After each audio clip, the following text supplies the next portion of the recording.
Hello friends, welcome to our coaching centre.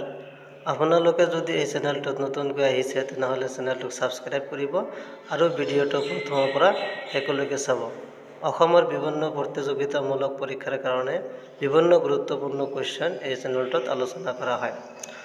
Grade 3 grade 4 আদি পৰীক্ষাৰ কাৰণে কোৱেশ্চনবোৰ বহুত ইম্পৰ্টেন্ট হয়। চাওক, কোৱেশ্চন নম্বৰ 1, অসমৰ তৈল নগৰী বুলি কাক কোৱা হয়? ইয়াৰ আনসাৰটো হল option D, Digboi. Question number 2, Assam মহিলা বিশ্ববিদ্যালয় ক'ত অৱস্থিত? ইয়াৰ আনসাৰটো হল অপশন বি, যোৰহাটত অৱস্থিত। কোৱেশ্চন নম্বৰ 3, অসমৰ সৰ্বাধিক জনসংখ্যা থকা জিলা কোনখন? ইয়াৰ আনসাৰটো হল option C, Nagaon. Question number 4, অসমৰ একমাত্ৰ পাৰ্বত্য নিবাসকৰৰ নাম কি? ইয়াৰ আনসাৰটো হল option B, Haflong. Question number 5, অসমৰ কোনখন জিলা জাপি শিল্পৰ বাবে বিখ্যাত?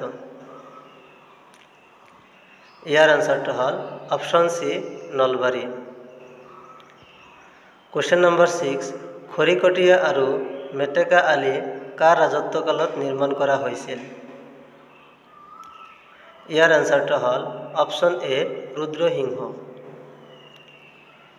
কোৱেশ্চন নম্বৰ 7, পাঁচ পীৰৰ দৰগাহ ক'ত অৱস্থিত? ইয়াৰ আনসাৰটো হল অপশন ডি, ধুবুৰীত অৱস্থিত।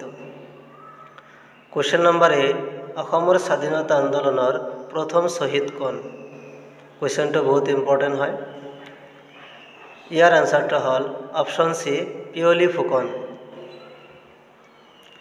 কোৱেশ্চন নম্বৰ 9, অসমত কেতিয়া কৃষক বিদ্ৰোহ সংঘটিত হৈছিল?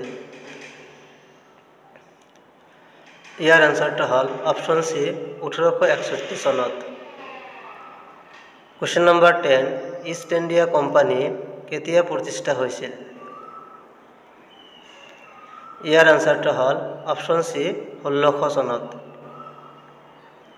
কোৱেশ্চন নম্বৰ 11, ময়ূৰ সিংহাসনত বহা শেষ মোগল সম্ৰাটজনৰ নাম কি?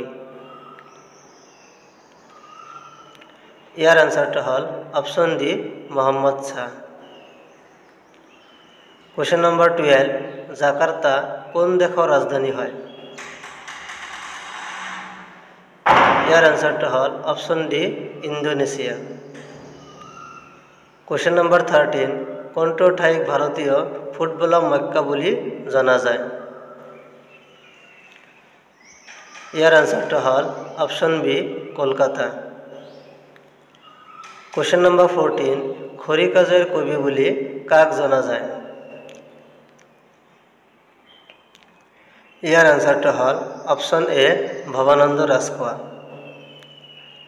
কোৱেশ্চন নম্বৰ 15, অসম উপত্যকা সাহিত্য বঁটা প্ৰথমে কোনে লাভ কৰিছিল? ইয়াৰ আনসাৰটো হল অপশন ডি, ভৱেন্দ্ৰনাথ শইকীয়া।